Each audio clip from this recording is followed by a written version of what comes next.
first Indian economy on the eve of independence. Next topic, demographic profile under the British rule. Demographic or demography, anything which is related to population, anything which is related to population, like literacy rate, birth rate, mortality rate,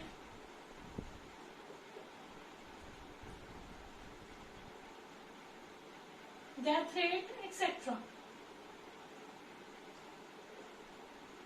So anything which is related to population is known as demography. And demographic profile under the British rule means on the eve of independence or at the time of independence, what was the condition of population or what was the condition of demography. So there are some parameters of demographic profile under the British rule or at the time of independence. Number first, birth rate and death rate.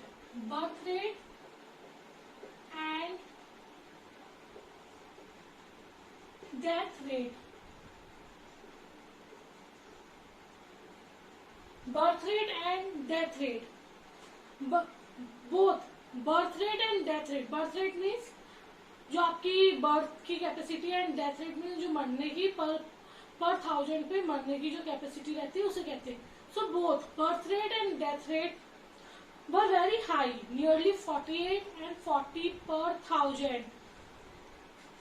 Nearly 48 मतलब birth rate 48 per thousand and death rate 40 per thousand.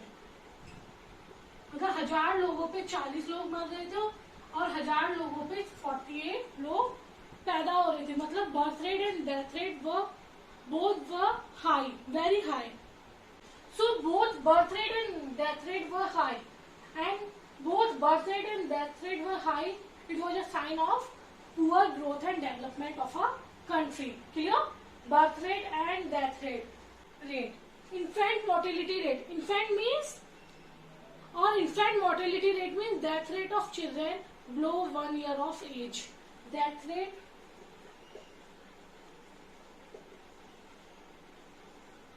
of children below 1 year of age. जो बच्चे 1 साल के होने से पहले ही मर जाते हैं उसी को हम कहते हैं infant mortality rate. Mortality rate means कितना आपकी मरने का रेट है. इन्फेंट्स मतलब जो 1 साल से छोटे बच्चे होते हैं उन्हें बोलते हैं infant. Death rate of children below 1 year of age is known as infant mortality rate. It was very high at the time of independence. It was about 218 per thousand. It was about 218 per thousand. 1000 बच्चों पे 218 बच्चे जो 1 साल से कम as के थे वो क्या हो रहे थे, मर रहे थे. So infant mortality rate means death rate of children below the age of 1 year, and it was very high at the time of independence. So on the eve of independence, it was about 218 per thousand.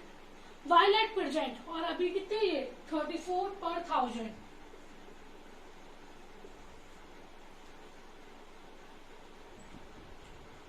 High infant mortality rate was a sign of poor healthcare facilities. Health care facilities नहीं थी. छोटे बच्चों का immune system weak होता है, छोटी सी भी बीमारी होती थी, हेल्थ केयर फैसिलिटीज ना होने के कारण उनकी डेथ हो जाती थी. सो high mortality rate was a sign of poor healthcare facility and also it leads to poverty. Clear? Infant mortality rate means death rate of children below the age of 1 year, and at the time of independence it was very high. It was nearly 218 per thousand, but now or at present time it is 34 per thousand. Clear? Point number 3, life expectancy. Expectation of life or average life of a person. Average life of a person means दो बंदे, एक 50 साल जी रहा है, एक 70 साल जी रहा है, तो एवरेज लाइफ कितनी हो जाएगी, 60 year. So life expectancy means average life of a person. Life expectancy was as low as 32 years.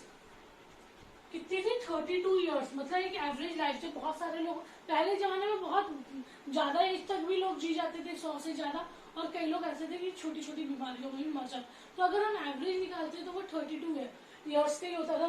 Suppose कोई 100 साल में मर रहा है, कोई 20 साल में ही मर जा रहा है, तो कितना हो जाएगा? 60 साल। सो ऐसे एवरेज निकाला गया तो कितना हो रहा था? 32 ईयर्स, जो बहुत ज्यादा लो था। सो life expectancy means average life of a person, it was as low as 32 years, while presently it is 68 years. पहले कितना था? 32, और अब क्या? 68 years, क्योंकि अब क्या हो गई? हेल्थ केयर फैसिलिटीज वगैरह डेवलप हो गई है। सो life expectancy, average life of a person, and it was very low, just 32 years, but present it is 68 years. Life expectancy reflects lack of health care facilities. भाई छोटी सी भी बीमारी होती थी, इंसान मर जाता था। तो मेन रीजन क्या था? हॉस्पिटल्स नहीं थे, या फिर आप बोल सकते हेल्थ केयर फैसिलिटीज अच्छी प्रोवाइड नहीं थी। लोगों को गांव से शहरों में जाना पड़ता था, और गांव से शहरों में जाना पड़ता था, तब तक बीच में ही जो इंसान होता था उसकी डेथ हो जाती थी। तो life expectancy, average life of a person, it was very low as 32 years, but presently it is 68 years. Low life expectancy reflects lack of healthcare facilities, और we can say lack of awareness. लोगों को जानकारी भी नहीं थी। आज सबको पता है कैंसर क्या होता है, कोरोना क्या होता है, या हार्ट अटैक क्या होता है। पहले लोगों को पता ही नहीं होता था कि ये बीमारियां क्या होती है, उन्हें होती थी और वो लोग मर जाते थे। Clear? Number 4, literacy rate. Literacy rate referring to those who can read and write. Those who can read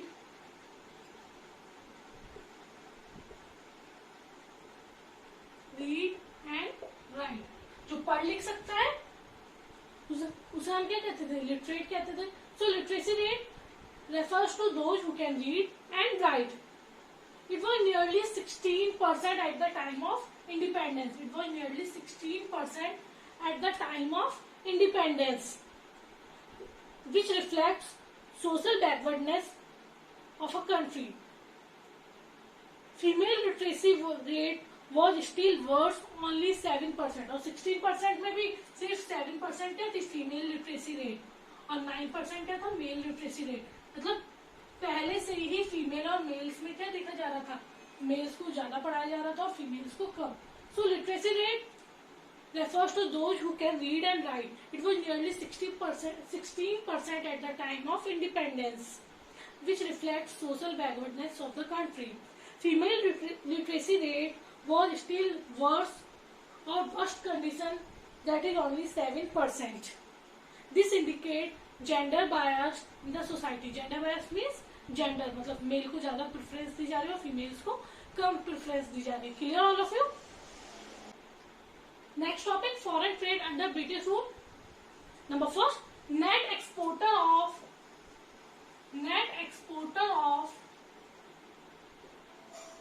primary products. Primary means related to agriculture. Net exporter of primary products and net importer of finished goods. Foreign trade under British rules. Number 1, net exporter of primary products and importer of finished goods. Due to colonial exploitation of the Indian economy, India became a net exporter of raw material and primary products. India क्या हो गया था कि मतलब हमारी country से जो भी एग्रीकल्चर से रिलेटेड है, मतलब शुगर केन जा रहा है, कॉटन जा रही है, जूट जा रही है, और ये सारी चीजें कहाँ जा रही है? ब्रिटेन जा रही है। तो हमारी कंट्री क्या हो गई थी? एक्सपोर्टर हो गई थी। एक मतलब क्या एक्सपोर्ट कर रही थी? एग्रीकल्चर से रिलेटेड प्रोडक्ट्स है, आप बोल सकते हैं रॉ मटेरियल को एक्सपोर्ट कर रही थी, कच्चे माल को एक्सपोर्ट कर रही थी, और बदले में वही जो रॉ मटेरियल है वो फिनिश गुड्स में कन्वर्ट होकर कहाँ जाता था? इंडिया आ जाता था, और महंगे दामों, मतलब हमारा ही सामान हमें क्या दिया जा रहा था? महंगे दामों में दिया जा रहा था। So, due to colonial exploitation of the Indian economy, India became net exporter of raw material and primary products like cotton, jute, indigo, sugar, etc. On the other hand, it became net importer of finished goods produced by the British industry. Our imports included cotton, silk and woolen clothes, besides several types of capital goods produced in England. और ज्यादातर चीजें हम कौन सी चीजें produce वो import कर रहे थे? कॉटन, जो हमारी कंट्री से ही जा रहा था, हम कॉटन के क्लोथ्स उनकी कंट्री से पहन रहे थे। वुलन क्लोथ्स, सिल्क, ये सारी चीजें हमारी कंट्री से as a raw material Britain जा रही थी और ब्रिटेन से वही फिनिश गुड्स में कन्वर्ट होकर हमारे इंडिया आ रही थी। और बहुत ही मतलब कम ऐसा हो रहा था कि हम मशीनरी वगैरह मंगा रहे, नॉर्मली वही सामान मंगा रहे थे जो हमारा रॉ मटेरियल के रूप में वहां जा रहा था। So due to colonial exploitation of Indian economy, India became net exporter of raw material और primary products. So due to colonial exploitation, India became net exporter of raw material or primary product or agriculture related products like cotton, jute, wool, silk, etc. and became net importer of finished goods like cotton clothes, woolen clothes, or several types of machinery. So, number first, net exporter of primary products and importer of finished goods. Due to colonial exploitation, India became a net exporter of raw material or primary products or agriculture-related products like cotton, jute, wool, silk, etc. On the other hand, net importer of finished goods or we can say that net importer of finished goods produced by British industry. Our imports included cotton clothes, woolen clothes, silk clothes and several types of machinery. And it reflects backwardness of the country. Clear? Number second, monopoly control of India's foreign trade. Monopoly means single seller and large number of buyers. So monopoly control of India's foreign trade.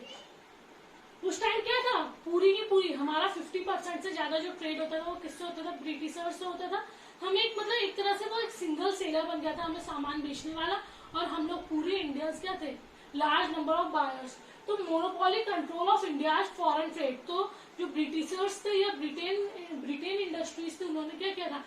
More than 50% जो trade हो रहा था वो हमारा किसके साथ हो रहा था? ब्रिटेन के साथ। बहुत कम ट्रेड दूसरी कंट्रीज के साथ हो रहा था। तो एक तरह से ब्रिटेन ने क्या किया था? पूरा का पूरा हमारी कंट्री पे मोनोपोली कंट्रोल कर लिया था। During the British rule, exports and imports of the country came under monopoly control of the British government. More than 50% of India's foreign trade was directed towards Great Britain. More than 50% of India's foreign trade. 50% of India's foreign trade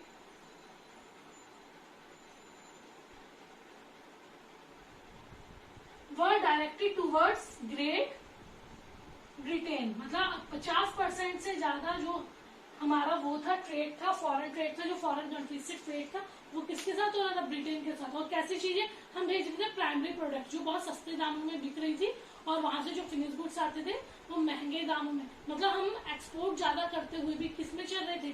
loss में चल रहे थे, क्योंकि हम कैसी चीजें export कर रहे थे? प्राइमरी प्रोडक्ट्स और एग्रीकल्चरल रिलेटेड प्रोडक्ट्स। एक्सपोर्ट ज्यादा होने के बाद भी उसके रेट्स क्या रहते थे? लो रहते थे। So, more than 50% of India's foreign trade was directed towards Great Britain. While exports of primary products means agriculture-related products from India, supplied input to the British industry. हमारी कंट्री से जो रॉ मटेरियल या primary products थे वो British industry जाते थे। And imports of finished goods from Britain provided a huge market to the British industry. और हमारी इंडिया की पॉपुलेशन स्टार्टिंग से ही ज्यादा रही है, तो ब्रिटिश इंडस्ट्री को एक ह्यूज मार्केट मिल जाता था, एक बड़ा मार्केट मिल जाता था हमारी कंट्री में सामान बेचने से। तो monopoly control of India foreign trade. Monopoly mean single seller and large number of buyers. And that time 50% और more than 50% of India foreign trade was directed towards great Britain. Clear all of you? Third point, surplus trade. but only to benefit the Britishers.